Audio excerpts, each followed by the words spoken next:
What's going on, people? It's Hajimoto here, and we're going to try to see if we can't walk through the Umarex Gauntlet's regulator problems.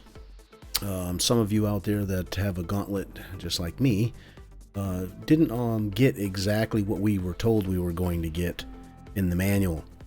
The manual shows down at the bottom on both on the front cover of that manual, it shows on 177 and 22 what the gauntlet will get. And if you look right down here, it's saying that on the 22, which is what I have, that the alloy pellet should be 950 and a lead pellet should be 900. Now I understand you can get 22 caliber 9.7 grain pellets and they're lead, and you can call that a pellet. But in my opinion, that's corny. I want to shoot a minimum of a 14 grain pellet, and this is the 20-yard shot when I got my gauntlet, and you can see that all of my string here are in the 700s with a 14 grain. None of them made it into 800s in that round, and that's when I knew that there was something wrong with the rifle. The spread was a lot larger than it should have been at 30 FPS spread. Wasn't just mine that had the issue. There was a couple of other guys out there that had the same exact problem, and it was a hit or miss. Some people had no issue. Other folks had the same problem as me. So there were some folks that sent their rifles back, and I said there's got to be a easy explanation for this.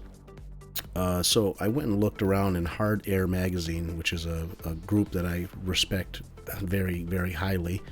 Their review was done in November here, and you see they have a 22 gauntlet.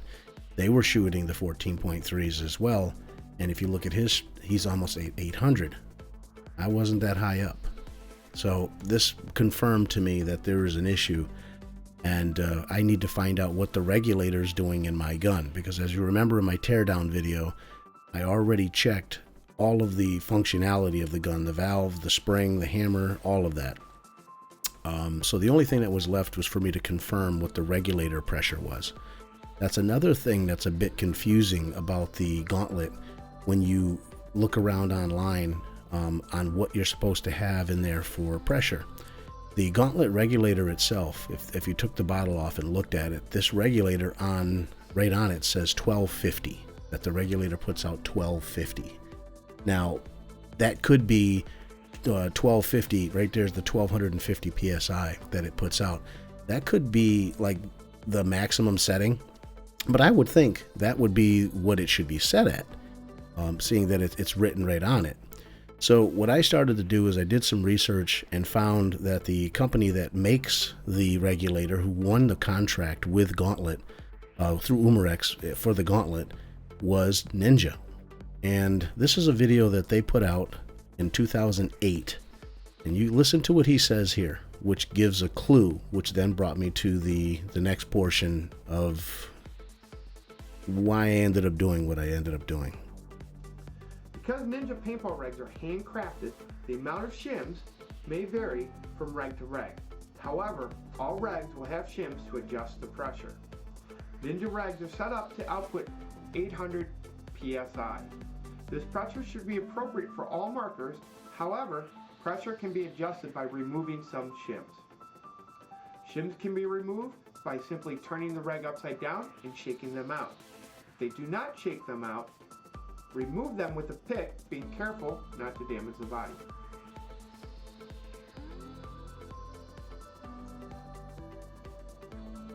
Okay, I'm going to stop it right there. So he said you can change the pressure by changing the shims. And there's the shims. He's taking them out of it. Now, obviously, the regulator that's in ours is going to be higher than what he just said of 800.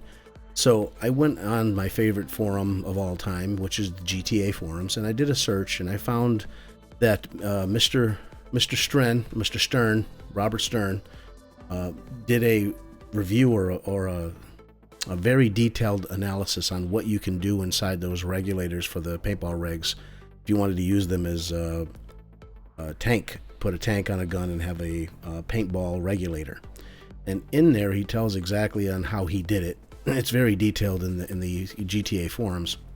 And down here is the part that caught my attention.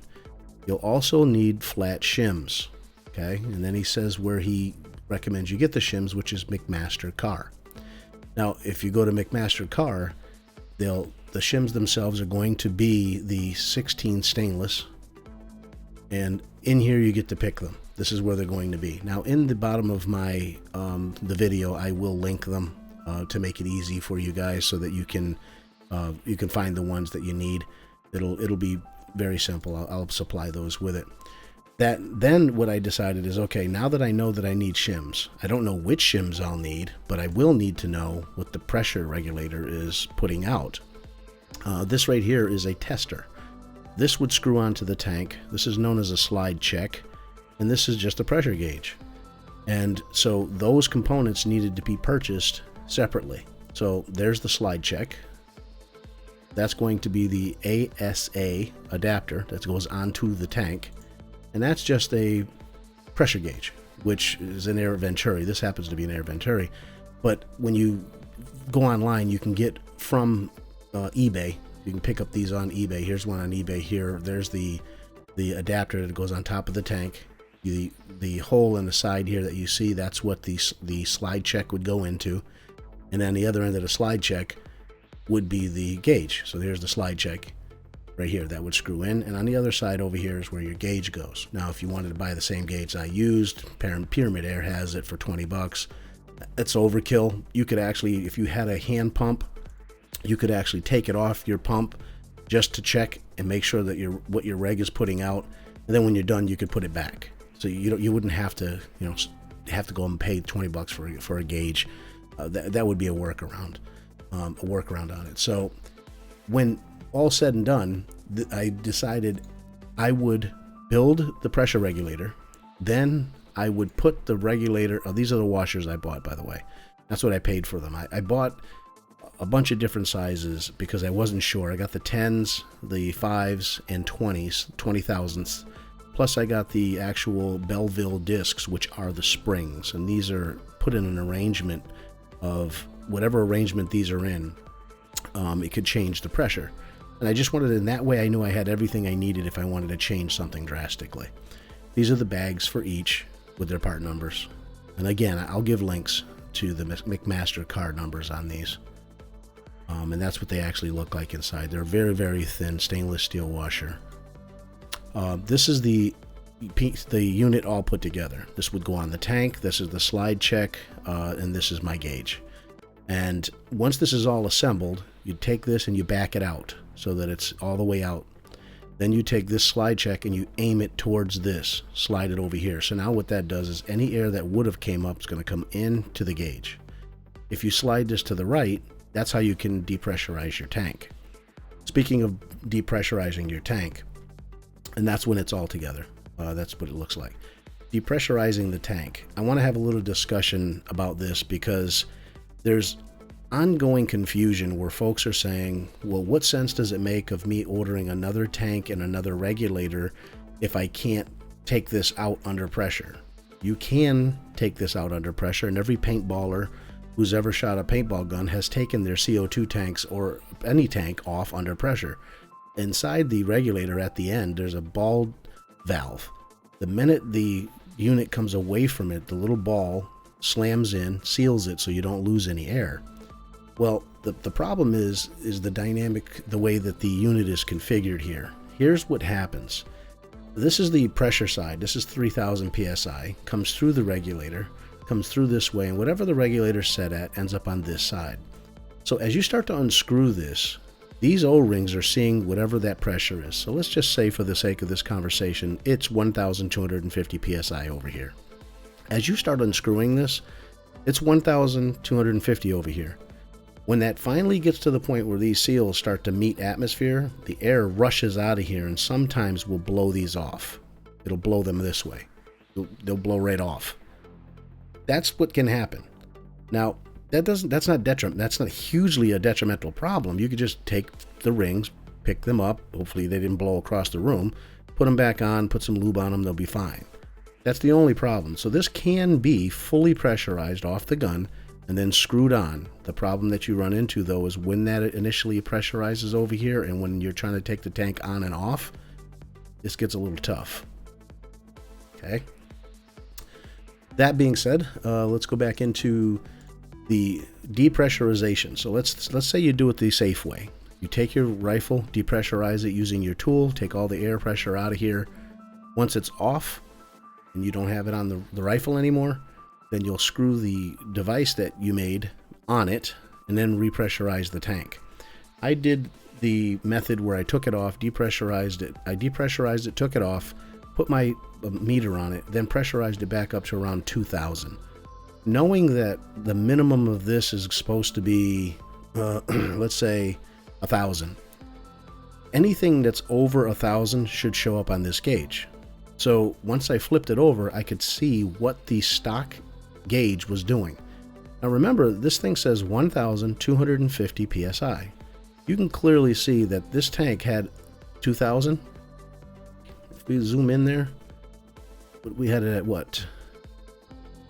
It was just about 1,900, maybe 1,600, but it's well above 15. So there's no reason in the world why that gauge shouldn't have at least been at the 1,250 that it was supposed to be. I was over that. It wasn't. It was only 1,100. So then I knew that there was a problem with it. So I went ahead and depressurized the tank. And I want to go over the features of your regulator with you just so you understand what these blowout discs are for. There's blowout discs to protect you from seeing overpressure. So the tank is supposed to only see 3,000 psi. If for some reason air that comes through here is greater than 5,000, this disc is going to blow out so that you don't blow this tank up and hurt yourself. So picture the air path goes like this. Comes in, goes this way. Then the regulator has a neck down here. The air then goes in through the regulator and then into the gun. So there's no direct path from the fill pressure directly into the gun. It goes down into the tank. So there's your 5,000 protection. Now the other side is, how high can that reg go before it has a problem? Right there, 1,800. So 1.8K is the maximum that this regulator will see before this disc pops. So I'm not saying that the rifle can handle 1,600, 1,500, 1,400, but I'm saying they've got a disc in here that pops at 1,800. So you can effectively adjust your pressures. You want to stay at least 200 pounds, in my opinion, 200 psi away from the maximum. So if this is at 18, 16 would be the max you would ever want to even consider going to, because as temperatures raise and in the sun and so forth, you could see this 1.8 and blow this disc out, and then you'd have to replace it. But they're saying 1,250. I was getting 1,100, if that. So that's how that works. You need a 3/32 Allen key. Now remember, this is depressurized. All the pressure's out of this, and what I used the slide check right here. Once I realized what the pressure was and I read the gauge and knew that it was way off, I then took the slide check and I push it over here and it depressurizes the tank. All the air's out.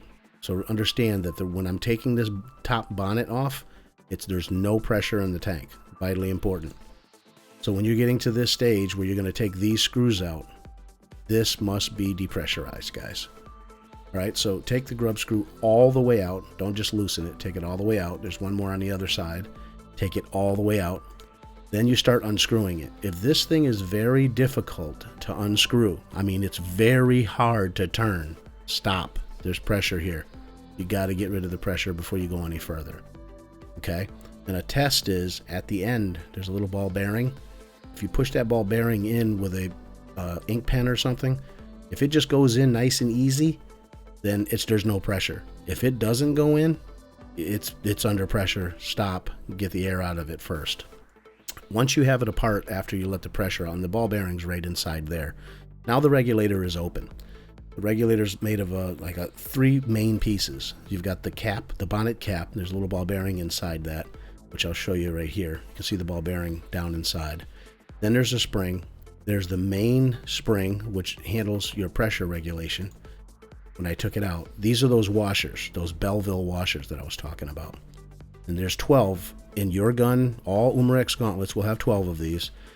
What may be different is some may have this little orange washer, some may not. Some may have another little shim down here, some may not. As the Ninja guy said, these are all handmade, so these are put together and they're testing them to make sure that they have the right pressure setting.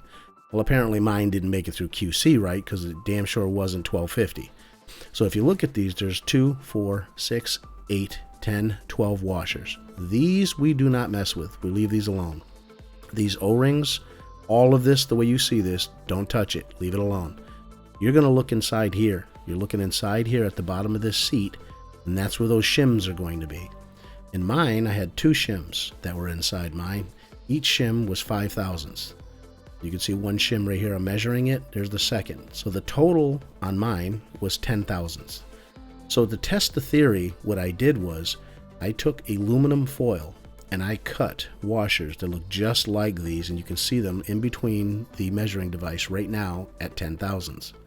So I put that all together, and essentially what I did was doubled the output of it to 20 thousandths. Put the whole thing back together again, put the bottle back up to 2000 psi, hooked up to it, and lo and behold, I gained about 150 psi. So if you look now, you'll see it's no longer down here, barely above, or just below 1100. We're now almost to 1200. So that proved to me that it's going to work. So what I did the next time, depressurized the whole tank. Then I put in washers to bring it to 40 thousandths. So what it was is, in my washer configuration that I had, I ended up using a stack of washers in this way. So if this is the washer configuration we had in the gun, there were already 2. They equaled 10. What I did was just put a 20 in, one of these right here. So I doubled it, put the 20 in, and then that brought me up to 40. This is the result. If you look now, that's at 1400 psi. That needle's at 1400. This bottle is, when I took it apart again, every time depressurizing, taking this apart, checking it, I'm at 1400 psi now. At this point, I went and double checked, and I wanted to just show you, there's the washers. I put an arrangement together so that you could see this is exactly what it looked like. There's 40 thousandths. That's what's inside the reg now, and that's the output for it. That happens to be my output. You may have to use, instead of an overall of 40 thousandths, you may have to go 30 thousandths and get the same thing, or you may not have to do anything. Maybe yours is fine. This is for folks who have an underperforming gun. The first thing you need to do is build this test unit so you can see what the output of your reg is. Once you've confirmed with that what your pressure is, then and only then will you know how much of an effect whatever you're doing is having. And mine, you can clearly see, was almost a 300 psi increase. So there's the aluminum washers I made from aluminum foil to test the theory, to make sure it was going to work right. And that's the thickness of those washers that I made. Again, these are the measurements. This is what the inside of the reg. I wanted to give another closer look on this for you guys. The ball goes in first, then the spring and all these washers would be the next piece that goes in. So you want to make sure you get this order right. I just didn't want, when you're putting it back together, for that to get screwy on you. So just remember, when you put it back together again, I'm going to go back just to make sure you guys can see here, right there. So the ball bearing drops in there. That piece goes in. The shims are down in there first. Then this goes in. Ball bearing gets put in here. This gets screwed on. You're done. So you can change the shims in this thing in a matter of seconds. It's not a big, long process. Now, here's the end result. These are my cards. These are my shot strings. If you look on 12-1, this is when I first got the rifle. Did nothing to it, straight out of the box, raw. Not a single shot even made it to 800. Not one. The average was, on the whole shot string, was 773. And again, these are 14.3 grain pellets with a 30 foot per second spread, which was pretty bad. 7.2 standard deviation. This is after the teardown video. You saw me with the tweaks I did, polishing, adding stuff, making things a little smoother. There's a little bit of an increase here, but not much. The standard deviation got worse, and so didn't the spread. So I said, okay, there's got to be something more going on here. This is the results after the reg mod. And as you can see, there's big change. We are pretty close to the sweet spot. The sweet spot for me is going to be 920 feet per second with these particular 14.3s. I got a strong suspicion as I keep cycling through this is going to get closer and closer to 900 the more I break that rifle in. And look at the standard deviation, guys. It's half almost of what it was. And the spread, look at it, half. Very happy with these results with an average of 873. Started out with 773. That's a 100 feet per second jump, and we've got this thing at 24 foot-pounds all the way across the board. So as far as I'm concerned, that is a win, win, win. If you got any questions or if anything in this didn't make any sense to you guys, by all means, go ahead and leave some comments down below. I will be sure to get back to you as soon as I can. And that's pretty much it. You guys be cool, and thanks a lot for watching my video.